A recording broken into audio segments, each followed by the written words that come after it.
Today we're going to demonstrate how to properly balance a tire. As you notice, I have a tire here and we're going to attempt to balance it. First step, we need to mount it to the machine.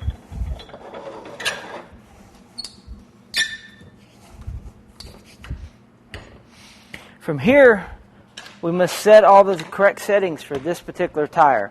I need to know the rim width. In this case, it's 6 inches, which I'm going to set on the machine. The backspacing is done by a tool on the back side of the machine, which is 6.6 inches, which will be set here. And we look at the size of the tire. This tire happens to be a 15-inch tire, which is already set. From here, we've determined that this tire is in fact out of balance. Now we need to add weights. The question is, which one? These are steel. These are all aluminum.